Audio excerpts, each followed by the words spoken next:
spring 1992, serial killer John Wayne Gacy tries to justify his murders. When they paint the image that I was this monster who picked up like these altar boys along the street and swatted them like flies, I said, this is ludicrous. This prison interview comes 13 years after Gacy has been convicted of murdering 33 young men and boys between 1972 and 1978. Whether it's Berkowitz, whether it's Bundy, whether it's Williams, Wayne Williams down in Atlanta, or any of the others, or Charlie Manson. See, I don't comment about other cases for the simple fact is that I wasn't there. Do you feel somewhat of a kinship with some of these people? No, God, I hate that when they put me in the same club with them. With his execution date just months away, Gacy, aged 51, is seeking a new trial. If people don't want to know the truth and the honesty of it, if they want to be convinced or brainwashed into what they believe, then fine, then go ahead and kill me. But vengeance is mine, saith the Lord, because you will have executed somebody that didn't commit the crime. But the case against him is overwhelming. The evidence doesn't come together until December 1978, when a 15-year-old youth disappears. He is one of a number of boys who vanish in the Chicago area. But something about him is different. The boy is Rob Peast, a high school student who works part-time at the Nissan pharmacy in the northwestern suburbs of Chicago. On the 11th of December at closing time, he tells his mother he's going to talk to a man about a construction job. But Rob Peast never comes home. His parents finally end up at the police station, filling out a missing persons report on their youngest son. The man in charge of the state attorney's office is Terry Sullivan. One young police officer happened to come up the one morning, and he said, Terry, there's a couple that was here last night reporting their son missing, and I think there's something strange to it. I don't believe that he's a runaway. Sullivan agrees. Rob Peast is a reliable, well-behaved boy. Devoted to his family, an honor student who wants to be an astronaut, there is no reason for him to run away. Something is wrong. Immediately, a search is organized. His parents are devastated. I went to pick up Rob at the drugstore where he works at about 10 to 9. And he says it would take a few minutes, that he wanted to talk to this contractor about a job. And then with that, I started browsing around the store, and I'd never seen him since. For police, the most obvious lead is the contractor Peast has gone to meet. His name is John Gacy. As it turns out, Gacy often hires young boys. 2 days after the disappearance, Sullivan brings Gacy into the police station. And he basically just said he had no idea what we were talking about. He denied even knowing the kid, and in frustration, I had said to him that, well, I understand that you don't want to say anything, but we've got evidence that, in fact, you were seen with him very recently. Soon after this, police begin to track the movements of John Wayne Gacy. A simple background check reveals that Gacy had been convicted 10 years earlier in Iowa. The charge was sodomy, the victim a teenage boy. Gacy had been released from the Iowa Men's Reformatory after serving only 18 months.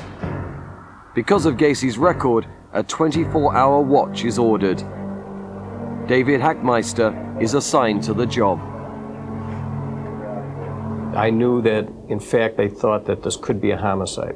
They asked me to keep surveillance on the house. It soon becomes obvious that secret surveillance of John Gacy will be impossible. Gacy often speeds through city streets. Over several days, frustration grows as two-man teams follow Gacy.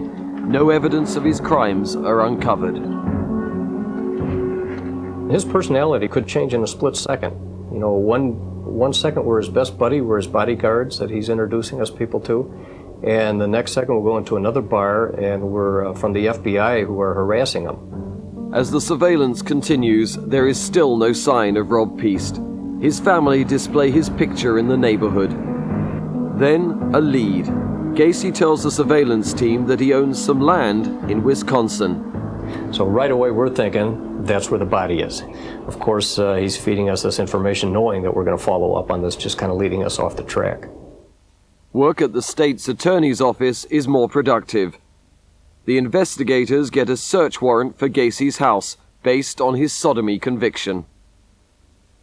My hopes, of course the hopes of the police officers and my fellow state's attorneys, was that we would find Rob alive. When police investigators enter Gacy's home, it is clean and neat. They collect an assortment of items: handcuffs, garter belts. One officer finds a photo receipt from Nissan Pharmacy. But of all the items found, one of the most chilling is a ring. It is quickly learned that the ring belonged to a recent high school graduate named John Zick. Like Rob Peast, he is missing. It is just the beginning. Through interviews with Gacy's friends, it is discovered that 2 employees of Gacy's are also missing: Gregory Godzik and Johnny Bukovic, both 17 years old. They have not been heard from for over 2 years. An unmistakable pattern is beginning to emerge, linking Gacy to missing boys. So it was as if a trickle had started, and now all of a sudden it's turned into a waterfall. Now the investigators get 2 final breaks. First, a fellow employee of Rob Peast reveals that she had put her photo receipt in Peast's jacket. The receipt is the same one found in Gacy's house. It provides a firm link, proving John Gacy had contact with Rob Peast the night he disappeared. And there is more. Interviews with Gacy's employees reveal they were asked by Gacy to dig trenches for new plumbing in the space under the floors. The story triggers a memory for the detective who once used the lavatory when in Gacy's house. Mind you, again, it's cold winter, and the furnace came up from bringing the fumes up from downstairs. Now, being an experienced homicide detective and detective, Schultz came back and said that he recognized the odor of bodies decaying. Bodies in the basement. It is an appalling prospect that now spurs on the detectives. Some had actually spent several hours in the sitting room just above the basement after Gacy had invited the surveillance detectives inside for drinks, perhaps out of arrogance, perhaps in an effort to taunt them. Based on these new clues, detectives asked for another search warrant. Then, on the evening of the 20th of December, they follow Gacy to his lawyer's office. We were absolutely certain that at this point there was a confession because the attorneys were very, very, very nervous. After spending the night on the couch at his lawyer's office, Gacy is on the move again. The exhausted detectives follow him constantly. Christmas is just 4 days away. They believe Gacy is about to crack. This was the beginning of the end for Gacy. He had apparently decided that he was going to commit suicide and was going to go around and say his last goodbyes. One of Gacy's first stops is a Shell petrol station, where he's a regular customer. At that point, I go in the gas station. I recovered some drugs that Gacy had given to these people as he was saying his last goodbyes. When I got that information, I told them to take him down, to arrest him. That was probably the closing of the news. We rushed the car at a stoplight, pulled Gacy out of the car, threw him up against the trunk of the car, and told him that he was under arrest for a drug violation.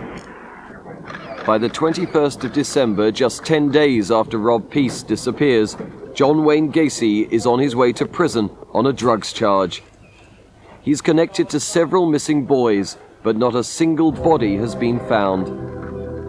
As Gacy is led into the station, a second search of his house is just moments away.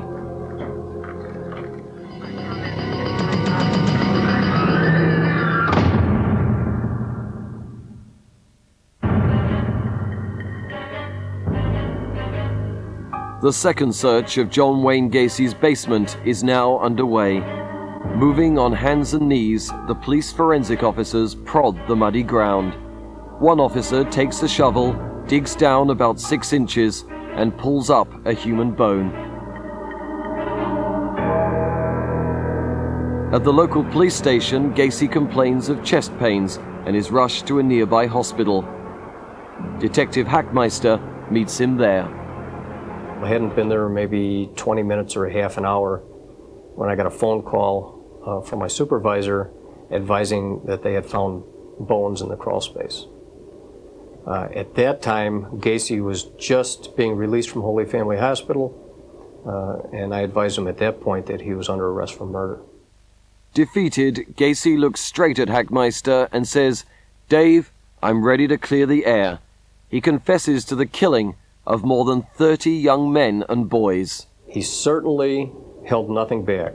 He talked about the very first person that he killed, and that he had stabbed him to death, and that caused such a mess that he had to come up with another plan after that.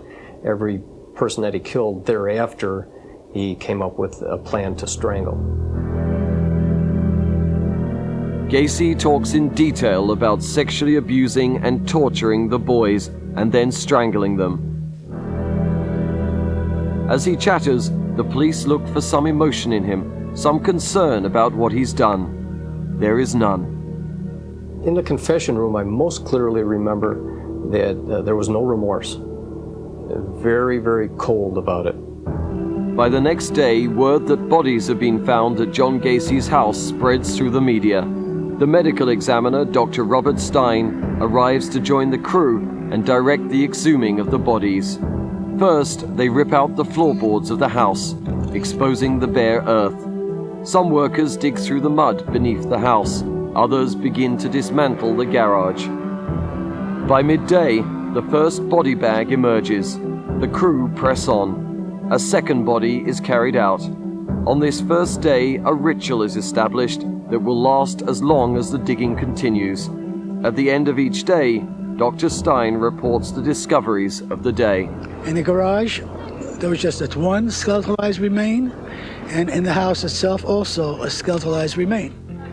No one knows how many bodies will eventually be found, but based on Gacy's confession, officials speculate that the number will be considerable. When this whole thing is over, you might be witnessing one of the most horrible crimes, perhaps, in a century. Investigators decide to use the one person who can provide the most information, John Gacy. He shows them one spot to check and is quickly whisked away. Gacy's information about the carnage beneath his house is remarkably precise. At one point, he even draws a plan of his makeshift graveyard. To this day, it's a bone-chilling little handwritten sketch because this guy knew where almost every body was. He didn't remember the names of them, or he wouldn't tell us the names, but he knew where they were in the basement. All 6 bodies were essentially skeletalized. For those working in the mud, the job is appalling. Each time they dig a hole, it immediately fills with water. They sort through the mud by hand, picking up small bones. Whenever they find a skull, they place a stake in the ground with an identifying number. Outside in the freezing cold among the spectators is veteran crime reporter John Drummond. It attracted the curious, despite the cold weather. People would come out there to see the scene because what had this scene ever happened before? No. The odor was terrible. All the investigators that we talked to afterwards admitted that the stench, despite the fact it was very cold weather, was overwhelming. It was terrible, and the smell of death was everywhere as they went in there. Some people come not just out of curiosity, but because they are relatives of lost boys. I just have a grandson missing, and it's just a stab in the dark. The number of bodies found today are 6. Bringing the total to? 21. In the final stages of the search, the Gacy house is completely dismantled. 29 bodies are unearthed, and nowhere have they found Rob Peast, the young boy whose disappearance started the investigation. The search for him continues.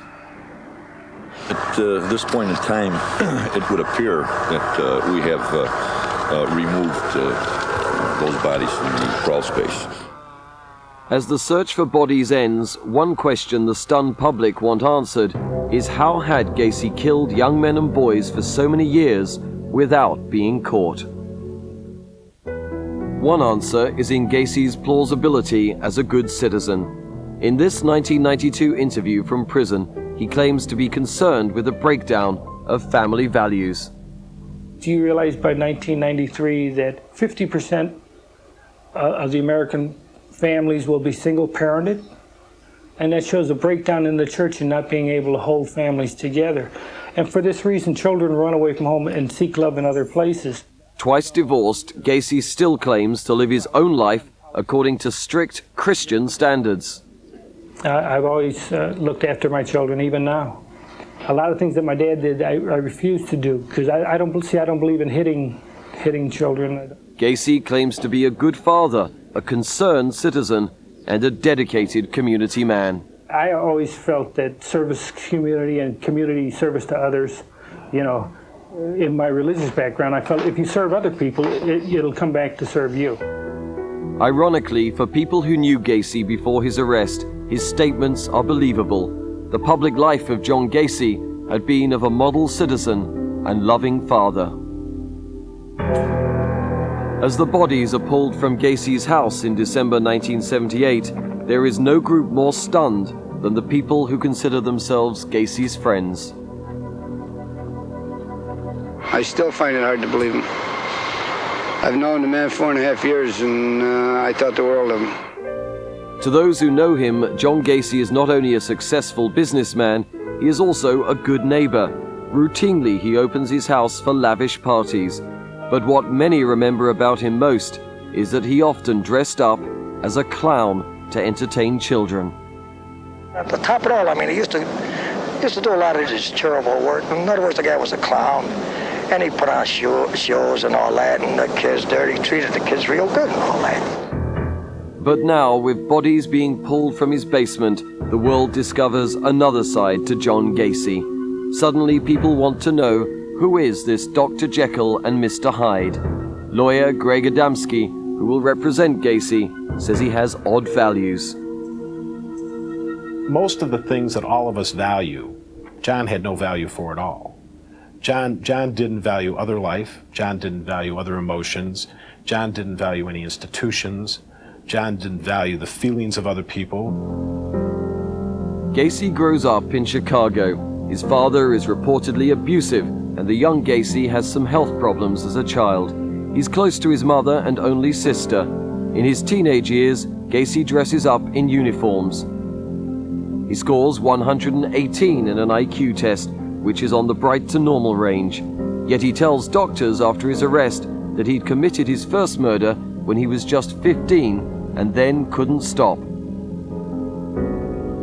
He admits this in 1979 to the psychiatrist helping in his defense, Helen Morrison. He started the pattern of what later is described as almost an addiction to homicide.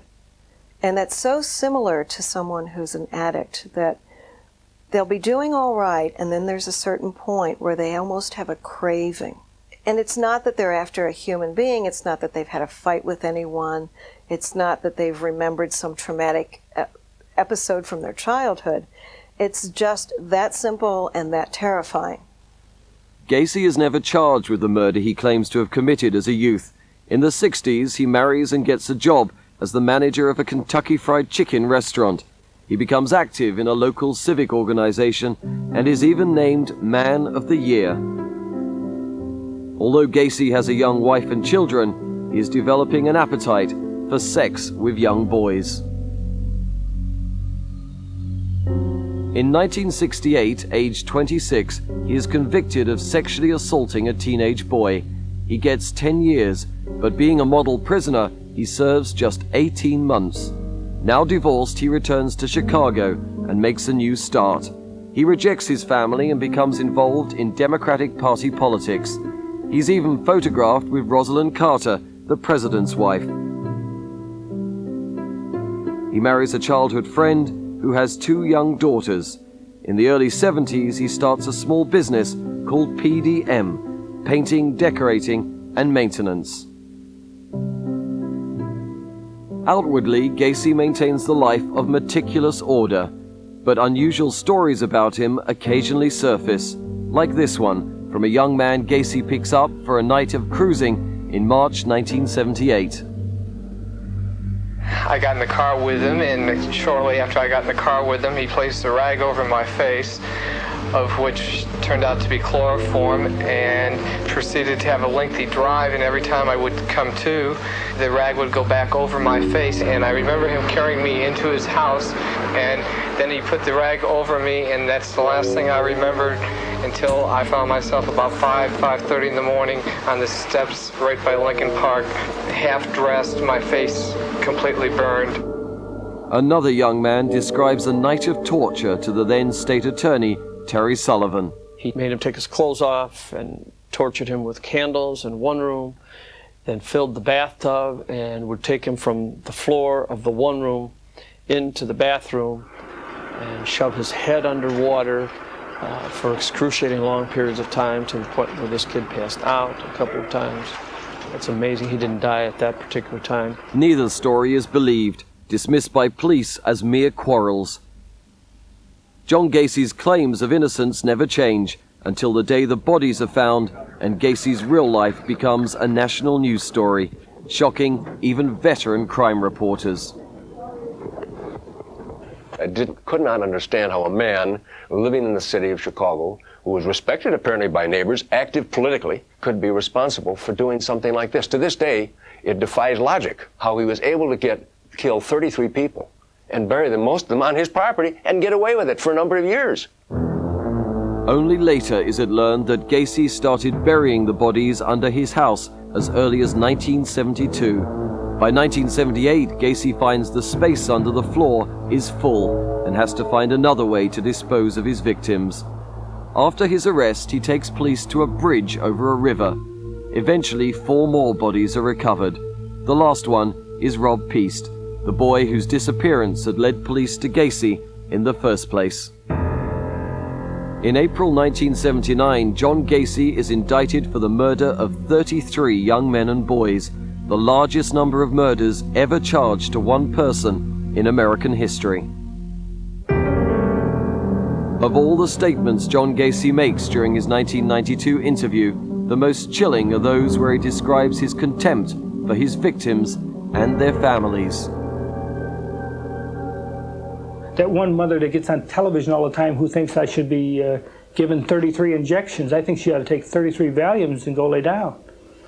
She goes on Geraldo show and all these other shows talking about, I think it's Maori, I think is the name. Her Marine son. If her Marine son was so great, what the hell did he run away from home 12 times? From the beginning, Gacy's victims are known as numbers that represent nothing more than the sequence in which they are found. From the muddy graves, they are taken to the morgue, where the real work begins, the job of identifying each body and changing the number to a name. The first body found turns out to be 17-year-old Johnny Bukovic, one of the boys who'd worked for Gacy. The second is Greg Godzik, also an employee.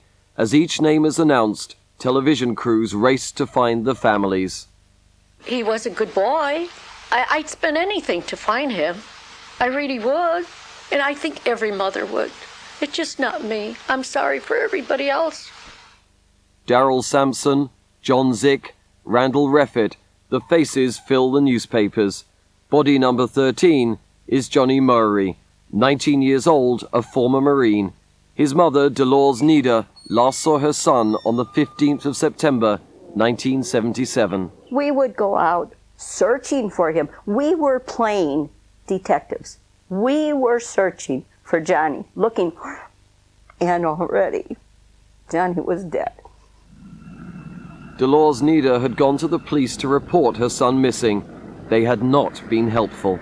He said, no, he said, Johnny's a runaway. Oh, I was shocked when I heard that. I said, what has Johnny got to run away from? It is the same with all the others. Not a single parent had been believed. For years, police officers had unwittingly played right into Gacy's hands. And what he said to us, nothing wrong with Johnny, Johnny is not dead. What made He's you... missing. That's all what he say. He's run away. And I know right away it's not true. Because Johnny no got no reason to run away. If they listen to us, they save so many lives. While the police claim they're runaways, Gacy claims they're homosexual predators. The biggest excuse that he came up with is that all of the victims made him do what he did. It was the victim's fault. If they hadn't pursued him, he wouldn't have had to do to them what he did. But as investigators discover the identities of the boys, it is clear that the majority are neither runaways nor male prostitutes. Gacy had said they were gay. Johnny, I know, was not gay.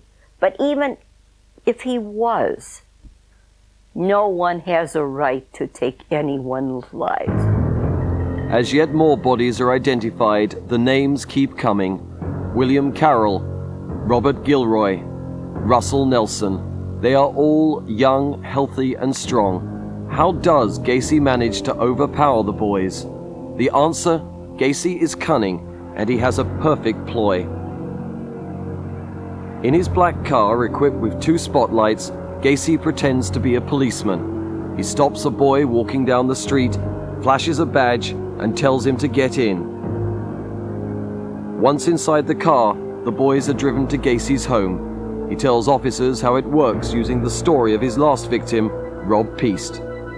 He says, now, it's a very simple trick. He says, I'll show you how to do it. Put the handcuffs on. So he had Rob Peast actually put the handcuffs on himself and cuff himself behind his back. And Rob struggled with the handcuffs for several minutes and said, well, what's the trick here? And John reached into his breast pocket and pulled out the key to the handcuffs and said, the trick is you have to have the key. With the boy restrained in the handcuffs, Gacy moves on to his rope trick, slipping a rope over the victim's neck and twisting a rod through it, over and over until they collapse. For the parents who hear the stories of their children's last moments, the image is horrifying. I could never forgive Gacy for the rest of my life. How on earth can you forgive someone who takes a loving child from you and who does it in such, a tragic way? Over a period of 6 years, Gacy murders at least 33 boys and is never discovered until the police finally listen to the parents of the last child. Believe me, if Rob Peast had been anyone but Rob Peast, if he had been a person that had run away on several occasions, we probably wouldn't have looked into it as closely as we had. In the spring, 4 months after he disappears, Rob Peast, the victim who stopped John Gacy, is buried. 9 other boys killed by Gacy are never identified and buried in separate cemeteries around Chicago. And although the young victims are eventually laid to rest, the pain for the families remains alive. Losing a child is just the hardest thing in life that you have to go through.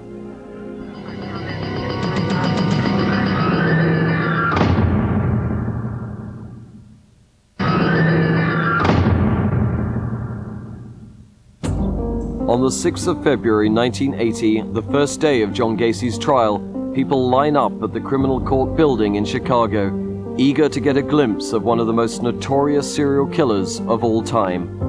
Already, Gacy's story has received so much press coverage in Chicago, jurors have to be selected from Rockford, a city 50 miles north. The 16 men and women are bused to the court and isolated for the entire 6-week-long trial. Gacy pleads not guilty by reason of insanity. At first, the defense appear to have an advantage, but the judge is Louis Garippo. If you really think about it, if the defense is insanity, and you have someone who's killed 33 people, everyone say, hey, there must be something wrong with that person. And I believe that in most, more than half of the jurors that were selected felt that there was something mentally wrong with John Gacy. In their opening statements, attorneys for the prosecution argue that Gacy is evil. They display photographs of his victims on a board. The press nickname it the Gallery of Grief. They promise to show that the murders of the young men are premeditated. The defense describes Gacy as impulsive and deranged, a profoundly sick man who collects bodies like souvenirs. The question the jury has to decide is Gacy crazy or evil? For the defense, experts testify that Gacy is insane. One is forensic psychiatrist Helen Morrison. He could commit an act, but it didn't mean that he sat and planned the act. It was almost as if he were an automaton doing this behavior, and once the behavior was done, he was finished. The psychiatric experts offer varying opinions of Gacy's mental illness, borderline personality, paranoid schizophrenia, amnesia. But the prosecution believes the facts of the case are more important than the psychiatric testimony. If the murders are not premeditated, they ask, why would Gacy have burial trenches dug in advance? Why does he keep handcuffs and a rope ready? If he doesn't understand the criminality of his behavior, why does he deliberately choose victims who might not be missed? If he has amnesia, how can he draw a precise sketch locating each body? William Kunkel is the chief prosecutor. Clearly, when you have this kind of intentional behavior, the pre-planning for all those things, the covering up, the post-planning, the post-conduct for all those things, and all this going on in the backdrop of what on the surface appears to be a perfectly normal existence, just doesn't fit. As the jury hears the testimony and looks at Gacy, they see a relaxed man, very much in control of himself. The theory or the thought or the fantasy about someone who's insane is that they're running down the street screaming, pulling their hair out without clothes on. And they could clearly see that he was not insane. I mean, he was sitting in the courtroom, he was participating, smiling, being considerate of where people were sitting. The jury also learns that Gacy runs a successful business, is involved in politics, and active in his community. All rare accomplishments for someone truly mentally ill. A real medical model psychiatrist that really treats patients and understands mental illness will never believe that you can turn this kind of serious mental illness off like a faucet. Did he have personality disorders? Absolutely. Was he a sexual deviant? Of course, but psychotic, not even close. Throughout the trial, Gacy remains confident, certain that he will win the case. He had been in the back and he was reading the Chicago Sun-Times and some of the ads in there. And he had torn out a page and he had circled a party, a St. Patrick's Day party that was to be coming up. And he had the bailiff give it to me on the table and he said, I'll see you there. But towards the end of the trial, there is a testimony that the defense reckons will be a final blow against Gacy's complacency. At that time, there was a psychiatrist who testified that if he was found insane, he would be put out on the street because he could not be hospitalized against his will. That, obviously, no one in their right mind believed that this man was sane. But no one was willing to take the chance that he would be out on the street. The last dramatic argument comes from William Kunkel. I said to the jury, I said, well, if you want to show mercy, and then I just stopped in mid-sentence. I turned around and I walked over to the victim board, and real slow, I ripped each photo off the board with a loud snap. Took my time about 2 minutes to get all 22 off in my hand, and I walked back in front of the jury box right in their faces, and I said, look, if you want to show this man mercy, you show him the same mercy he showed when he took these 22 lives off the face of the earth and put them here. And I just threw them in the crawl space opening and walked away. I left a couple of minutes of pin drop silence in the courtroom, and that was a good point. The jury takes just one vote and unanimously finds John Gacy guilty of 33 murders. The next day, they sentence him to death.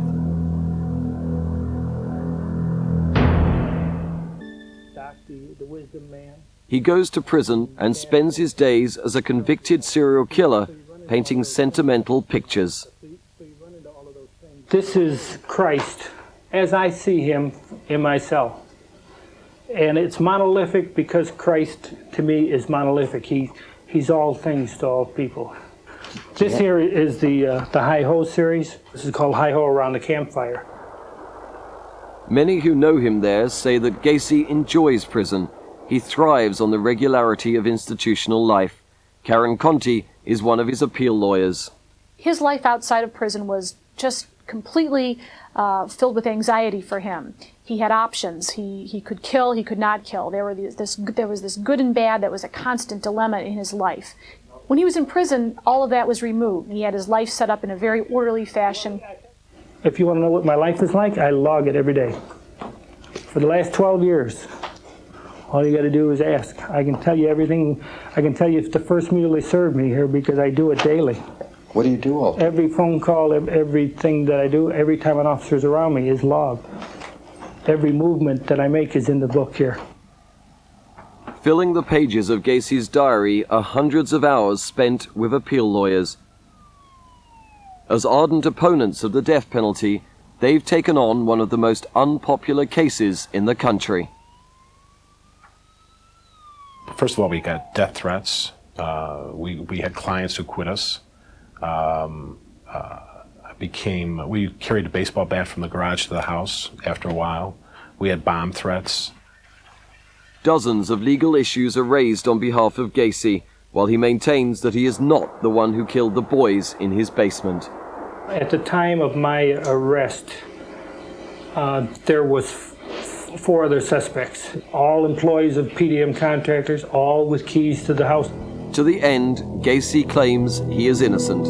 I wanted him to have this breakthrough. I wanted him to have this all of a sudden, all right, there's no more pretense, there are no more appeals. Now I can tell you I did it and this is why I did it. I was waiting for it, but it just never came. It was like a book with no ending. As the years go by, each appeal is denied. At last, a final execution date is set, the 10th of May, 1994, 14 years after his conviction. There was nothing was going to delay the killing of John Gacy because the people were bound and determined that John Gacy was going to be killed. Throughout his years on death row, Gacy claims that he is not worried. He has no reason to fear the day he will die. If you believe you've lived your life the right way, then you do not have nothing to fear in my case. You're not worried about facing God? No. I'm fairly comfortable with him. I've been at the Catholic services, I'm the server for the priest for the last 10 years. I have no qualms about doing that. I've had confession, I have communion, and I am at peace with myself. On the morning of his execution, Gacy is flown from his prison to the death chamber at Stateville Correctional Center. We have attorneys on standby that will be available to the very end to fight any attempts to stay this execution. At 7 in the evening, the U.S. Supreme Court denies a last request for a stay of execution. At the end, Gacy wanted to speak with each of the lawyers separately. He took me aside and he wanted to thank me for trying as hard as I could and for keeping him occupied with jokes and for being kind to him and calling him and keeping him informed. Even while the crowds cheer outside his cell, Gacy does not believe he is going to die. At about 11:15 on the night that Gacy was killed, one of us called up Gacy and said, "How are you doing?" And Gacy said, "You know what? Can this wait? Can I talk to you in a while?" We said, "No, John, I can't wait. I mean, what do you mean a while?" He said, "Call back in an hour or two." I said, "John, you're going to be dead in an hour or two. What are you thinking about?" There is a candlelit vigil by opponents of the death penalty, but far more people are in favor of his execution. Just after midnight, with relatives of his victims watching on a television in the prison basement, Gacy is strapped to a trolley in the execution room. He is given 3 lethal injections. John Wayne Gacy was pronounced dead at 12:58 a.m. He got a much easier death than any of his victims. In my opinion, he got an easier death than he deserved. But the important thing is that he paid for his crimes with his life. A few months after Gacy's execution, a macabre ceremony is organized. Relatives of the boys who were killed are invited to take a painting by Gacy and burn it. It is nothing more than a symbolic gesture, but for many, it seems cathartic to rid the world once and for all of the grisly horror that was John Wayne Gacy, serial killer. Another program in this unmissable series next Tuesday night. Stand by for details.